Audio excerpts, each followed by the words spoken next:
அனைவருக்கும் வணக்கம். நான் உங்கள் BK கரைகாலன். இலங்கையிட 10வது பாராளுமன்றத்திட 17வது பாராளுமன்ற தேர்தல் இப்போ நவம்பர் 14ஆம் தேதி இன்றைக்கு நடந்து முடிஞ்சிருக்குது. காலையில் 7 மணிலேருந்து மாலை 4 மணி வரைக்கும் வாக்கு செலுத்துகிற பணிகள் நடந்தது. ஒரு பெரும்பாலான குழப்பங்கள் எதுவுமே இல்லாமல் நல்லபடியாக இன்றைக்கு இந்த தேர்தல் இப்போ நடந்து முடிஞ்சிருக்குது. அடுத்த கட்டம் மக்களுக்கு இருக்கக்கூடிய கேள்வி என்னன்னு சொன்னால், எப்போ இந்த வாக்கு என்ற பணிகள் ஆரம்பமாகும், எப்போ முதல் கட்ட தேர்தல் முடிவுகள் வெளியாகும், எப்படி அது வெளியாகும் சொல்லி இந்த மாதிரியான கேள்விகள்லாம் இப்போ மக்கள் மத்தியில் இருந்து கொண்டிருக்குது.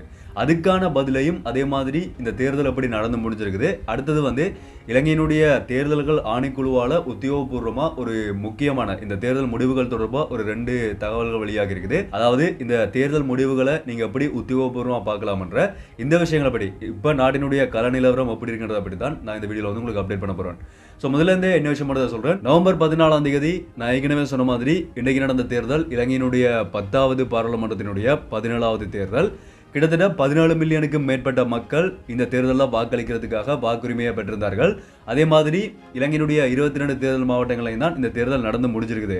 எல்லாருக்குமே தெரியும், 225 பாராளுமன்ற உறுப்பினர்களில் 196 உறுப்பினர்கள் இந்த தேர்தலில் இருந்து மக்கள் மூலமாக தான் தெரிவு செய்யப்பட போகிறார்கள். அதே மாதிரி 29 உறுப்பினர்கள் தேசிய பட்டியல் மூலமாக தெரிவு செய்யப்படுவார்கள்.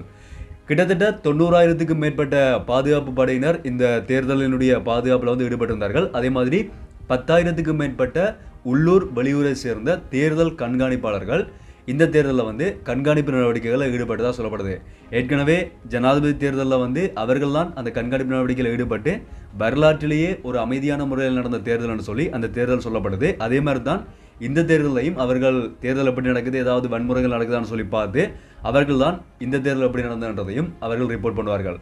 ஸோ இப்போ வரைக்கும் வந்திருக்கக்கூடிய செய்திகளை பார்க்கும்போது தேர்தல் விதிமுறை மீறல்களாக என்ன செய்திகள் இப்போ வரைக்கும் வந்திருக்குன்னு சொன்னால், கட்பட்டி பிரதேசத்தில் ஒரு பொது தேர்தல் வேட்பாளர் ஒருத்தர் வாக்கு செலுத்த போன மக்களுக்கு காசு கொடுத்ததா சொல்லி ஒருத்தர் கைது பண்ணப்பட்டதா ஒரு செய்தி வெளியாகி இருக்குது. அதே மாதிரி சில இடங்களில் முக்கியமாக எங்களோட வடக்கு மாகாணத்தில் இருக்கக்கூடிய வாக்குச்சாவடிகளில் இந்த தேர்தல் வேட்பாளர்களினுடைய துண்டு பிரசுரங்கள் வாக்குச்சாவடிகளுக்கு முன்னால் எரியப்பட்டிருந்ததாகவும் அதை போலீஸார் சரியான முறையில் அகற்றியல்னு சொல்லியும் இந்த ஒரு குற்றச்சாட்டும் இப்போ முன்வைக்கப்படுது. பெரிய அளவில் பேசக்கூடிய மாதிரி எந்த விதமான தேர்தல் விதிமுறை முறைகளும் இப்போ வரைக்குமே நடக்கலை. இந்த மாதிரி சின்ன சில விஷயங்கள் பேசப்படுறதை பார்க்கக்கூடிய மாதிரி இருக்குது. ஸோ இந்த தேர்தலும் ஒரு அமைதியான முறையில் தான் காலையில் 7 மணிலேருந்து மாலை 4 மணி வரைக்கும் இப்போ நல்லபடியாக நடந்து முடிஞ்சிருக்குது. அடுத்த கட்டமாக இப்போ மக்களுக்கு வரக்கூடிய ஒரு கேள்வி என்னென்னு சொன்னால், இந்த வாக்குன்ற பணிகள் எப்போ ஆரம்பமாகும்? இன்றைக்கு மாலை 5 மணிலேருந்தே தபால் மூலமான வாக்குன்ற பணிகள் ஆரம்பிக்கப்பட்டாச்சு. அது இப்போ போய்கொண்டிருக்கும். அடுத்த கட்டமாக 7 மணிக்கு மற்ற ஏனைய வாக்குன்ற பணிகள் ஆரம்பமாகும்னு சொல்லப்பட்டிருக்குது. அடுத்தது அதுக்கு பிறகு இந்த வாக்குன்ற பணிகள் நடந்து கொண்டிருக்கும் போது தேர்தல் முடிவுகள் எப்போ வெளியாகும்னு சொல்லி கேட்டீங்கன்னு சொன்னால், இலங்கையினுடைய தேர்தல்கள் ஆணைக்குழுவினுடைய அறிவித்தலின்படி இன்றைக்கு இரவு 10 மணிலேருந்து தேர்தல் முடிவுகள் ஒவ்வொரு கட்டமாக வெளியாகும்னு சொல்லப்படுது. அந்த தேர்தல் முடிவுகளை எங்கே பார்க்கலாம்? நான் சொன்ன அந்த 2 விஷயங்களில் ஒரு விஷயம் என்னென்னு சொன்னால், இந்த தேர்தல் முடிவுகளை நாங்கள் எங்கே பார்க்கலாம்னு சொன்னால், இந்த தேர்தலில் ஒரு முக்கியமான விடயம் என்னென்னு சொன்னால், இந்த முறை இலங்கையினுடைய தேர்தல்கள் ஆணைக்குழுவினுடைய உத்தியோகபூர்வ யூடியூப்லையும் ஃபேஸ்புக்லையும் இப்போ வரைக்கும் தொடர்ச்சியாக லைவ் போய்கொண்டிருக்குது. முதலாக அவர்கள் அவர்களோட சமூக வலைத்தளங்கள் மூலமாக தேர்தல் முடிவுகளை முதலாக இலங்கையினுடைய தேர்தல் ஆணைக்குழுவே வெளியிட போகிறார்கள். ஸோ மற்ற ஏனைய ஊடகங்களையோ இல்லாட்டி சமூக ஊடகங்களையோ நீங்கள் எதிர்பார்த்திருக்க வேண்டிய அவசியம் இருக்காதுன்னு நினைக்கிறேன். தமிழ் மொழி, சிங்கள மொழி, ஆங்கிலம் 3லேயுமே தான் அந்த முடிவுகள் வெளியாகிறத பார்க்கக்கூடிய மாதிரி இருக்குது.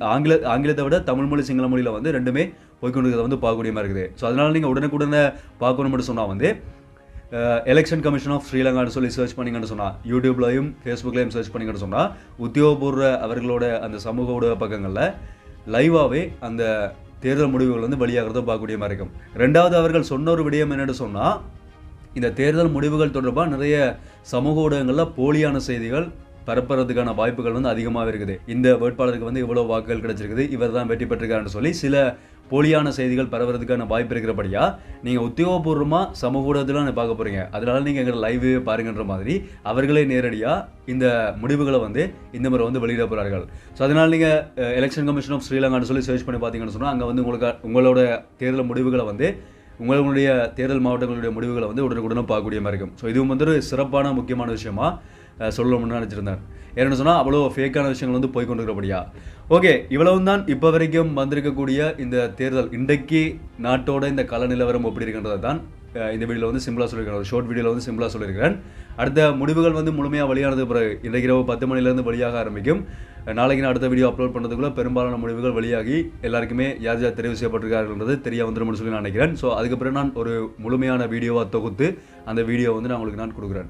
ஸோ அதுக்கு மேலே நீங்கள் எல்லாத்தையும் முடிவுகளை நீங்கள் பார்த்துக்கொள்ள முடியும்.